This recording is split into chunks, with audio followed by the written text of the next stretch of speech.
Okay, so this is a studio test. I haven't set up my. Don't want to get into like copyright type stuff. I don't know anything about that. So, um, I am doing an intro video, and it's hard for me to talk about the VA because I'm so angry at them.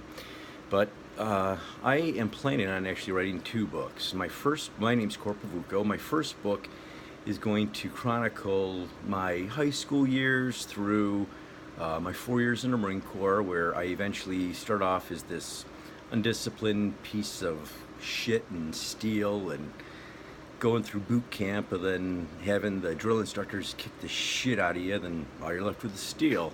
Then from there I go to Marine combat training, to the School of Infantry. Then, I eventually fight in a war. I'm in the LA riots. The president's chief of staff was actually my commanding officer. I'm sorry. So, part of what the Gulf War illness does is it makes my mind continuously drift.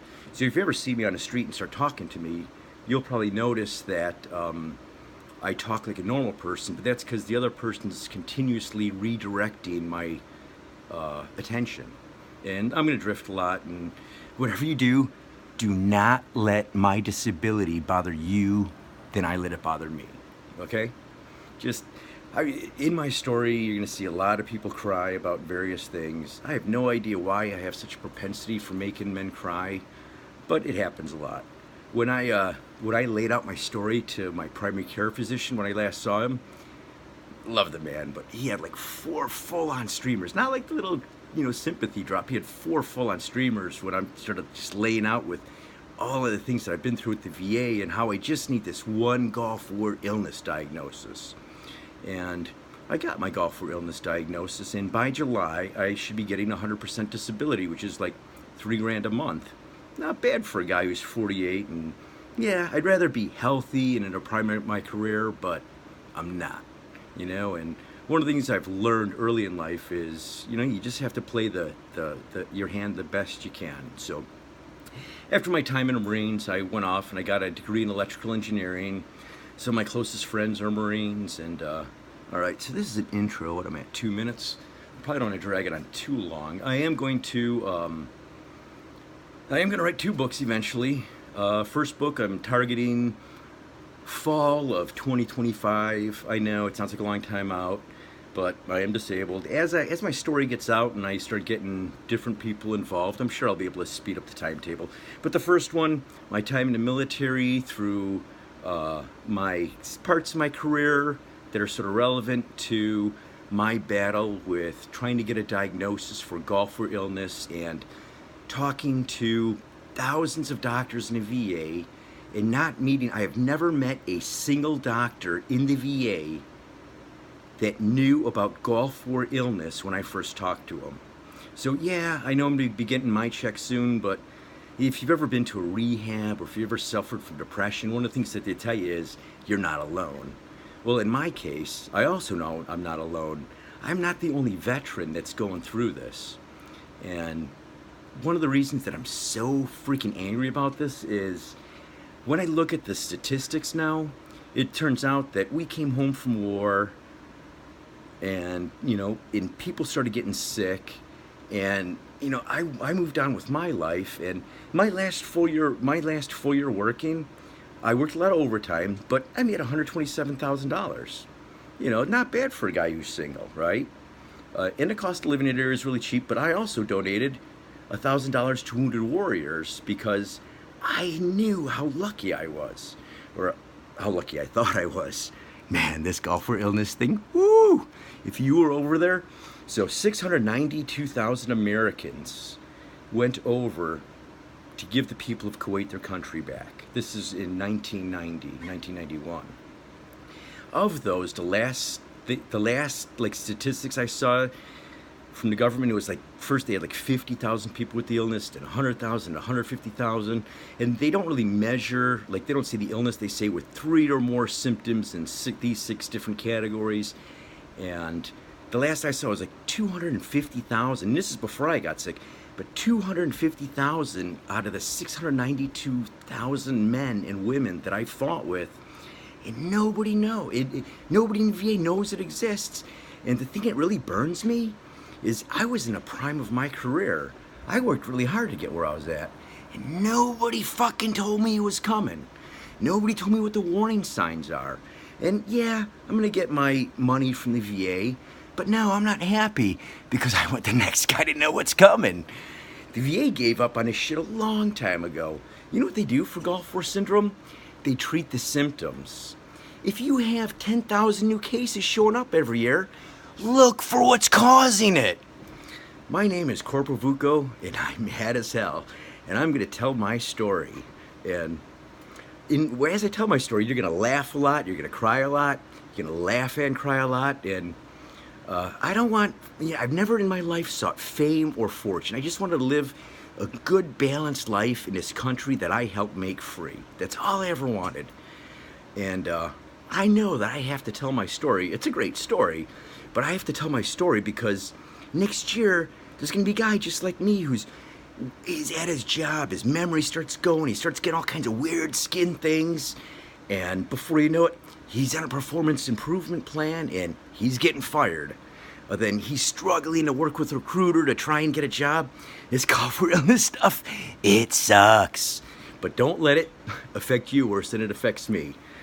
And oh yeah, my last job, I worked for Exelon at Byron Station Nuclear Power Plant. I was the system electrical engineer in charge of equipment reliability for every single circuit breaker in the plant. It was a big task. And then before I left, they asked me to take over the turbine, which, whew, that plant, I think they put out like enough power to power 2 million homes, like continuously. So, yeah, it was a big responsibility, and I enjoyed working. There's no way in hell I'd want to get a $3,000 a month check from the government instead of being in the prime of my career. I wouldn't trade that for anything. But anyways, Elmer, I'm sorry that you had to fire me, okay?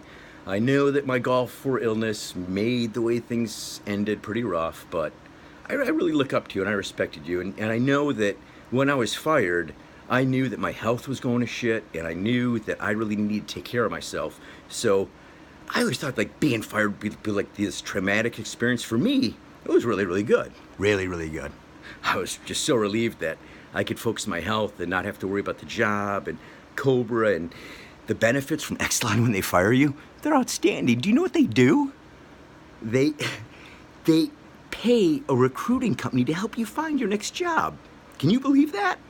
Yeah, if you want to get fired from Exelon. Woo. Anyways, but it did kind of suck that you fired me on my first day back from leave, and then you made me sign this disclosure thing for don't ever badmouth the company. And well, I'm never going to badmouth the company, but I am going to be honest with everything. So, not that there's anything bad to say. I know people can say, oh, you don't know power plant secrets. No, believe it or not, they are overly cautious there. That I can tell you, especially being a fossil guy going to a nuclear plant. Some of the triple, quadruple checks they do, it's a lot. But anyways, Elmer, I just want to tell you, I'm sorry that my illness may have affected you worse, but I gotta tell you, I have a lot of respect for you, and you probably never heard this before, you may never hear it again, but Elmer, great fire.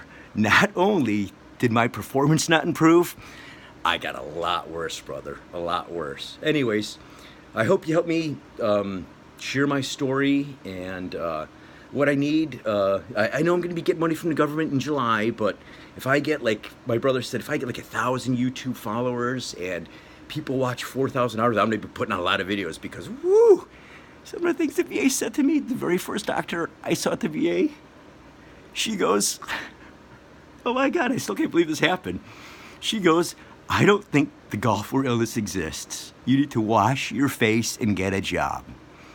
I think back now, oh hell no. That guy who gets sick next year, there is not a doctor in the VA that's gonna do that. And I'll tell you what, whew, those guys in the White House, I know they're really busy. Don't worry, Cobra Vuko's on it. General Kelly was my commanding officer, so he knows. They know who your rock solid NCOs are. You know, orders come down on Thursday, and they know it's got to get done, and they always farm that stuff out to the NCO that they know is going to get the work done. Troops aren't going to bitch a lot, and yeah, as soon as they're gone, I'm going to figure out what I can push off to Monday and what really needs to get done Friday, and you know, we make it happen. That's kind of how it works in the Marine Corps. But anyways, thanks for listening to my story, and I have a lot more to share. And like I said, eventually I hope to get a book. I don't have an agent, don't know anything about book deals, but the first story, you know, me becoming a Marine to my battles with the VA and trying to get disability and running to not being able to find a doctor who even knows this golfer illness exists. That's insane. The United States government has spent $600 million researching this, but they didn't tell any of the doctors in the VA. And then, oh my God, I know, golf illness, I'm jumping on tangents. I'm gonna break the video into like 10-minute segments. There will be a lot of comedy. Trust me, some of the things I did in the Marines. And, man, the second book. The second book is going to chronicle my battles with post-traumatic stress disorder and alcoholism. So the first book, I'm going to kind of keep it light. In the second book, you're going to hear things about the orders going out with the zone still hot. You know, this is your friends are like, you know, their body parts are scattered out over a mile, and the order goes out, the zone's still hot. We need you guys to get in there quick, pick up the big pieces. We're going to come back for the little pieces later. Now, I wasn't one of the ones that went out to pick up the bodies of my friends. I was sitting up on a ridge line, keeping those guys covered. But then, you know, you talk to them the next day, and it's just like, man, son of a bitch. That's rough. And then when you go before you go to war, a Marine really wants to be at war. It's his natural state of being. But when you're there and people die, it starts kind of sinking a little bit. But when the people that you know and admire die, war sinks in really, really fast. So anyways, I'm going to break this into a whole bunch of videos. This is my second book. That's where I'm going to get into like all the graphic detail and how PTSD develops and all the different things that come about. But it's going to be a fun ride. And I'm not going to ask you to walk in my shoes. I'm going to ask you to run in my boots on the beach. Yeah, because the sand, it absorbs inertia. Whew, that was one tough cookie. But then again, all Marines and NCOs were. We really were deities. All right, well, I'm going to go ahead and stop for now, and Godspeed.